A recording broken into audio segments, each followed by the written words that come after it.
சிதம்பரத்தில் உலக புகழ்பெற்ற சிவகாம சுந்தரி சமேத நடராஜர் திருக்கோயிலில் ஆண்டுதோறும் மார்கழி மாதத்தில் ஆருத்ரா தரிசனமும் ஆனி மாதத்தில் ஆணி திருமஞ்சன விழாவும் வெகு விமர்சையாக நடைபெறுவது வழக்கம்.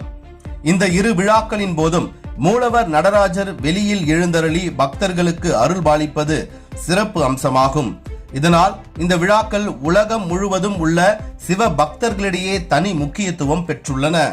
அந்த வகையில் இந்த ஆண்டுக்கான ஆணி திருமஞ்சன விழா இன்று காலை சிதம்பரம் நடராஜர் கோயிலில் கொடியேற்றத்துடன் கோலாகலமாக தொடங்கியது. காலை சுமார் 8 மணி அளவில் நடராஜர் சன்னதி முன்பாக அமைந்துள்ள கொடிமரத்தில் வேத மந்திரங்கள் முழங்க உற்சவ ஆச்சாரியா ராஜி தீட்சிதர் கொடியேற்றி விழாவை தொடங்கி வைத்தார். இதில் ஏராளமான பக்தர்கள் கலந்து கொண்டு சுவாமி தரிசனம் செய்தனர். விழாவின் முக்கிய நிகழ்வான தேர் திருவிழா வருகின்ற 21ஆம் தேதி நடைபெற உள்ளது.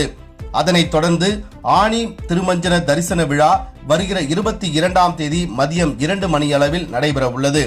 இதையொட்டி அன்று அதிகாலை 3 மணி முதல் காலை 6 மணி வரை ஆயிரங்கால் மண்டபத்தில் சிவகாம சுந்தரி சமேத நடராஜருக்கு சிறப்பு அபிஷேகம் நடைபெறும்.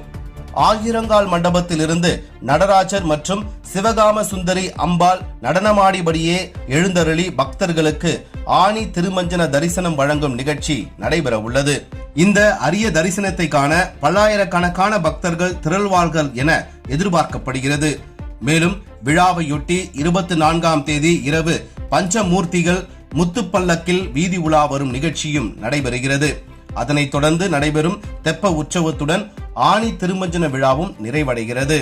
இந்த விழாவில் தமிழ்நாட்டின் பல்வேறு மாவட்டங்கள் மட்டுமின்றி பிற மாநிலங்கள் மற்றும் வெளிநாடுகளில் இருந்தும் ஏராளமான சிவபக்தர்கள் மற்றும் பொதுமக்கள் கலந்து கொள்வார்கள் என தீட்சிதர்கள் தெரிவித்துள்ளனர்.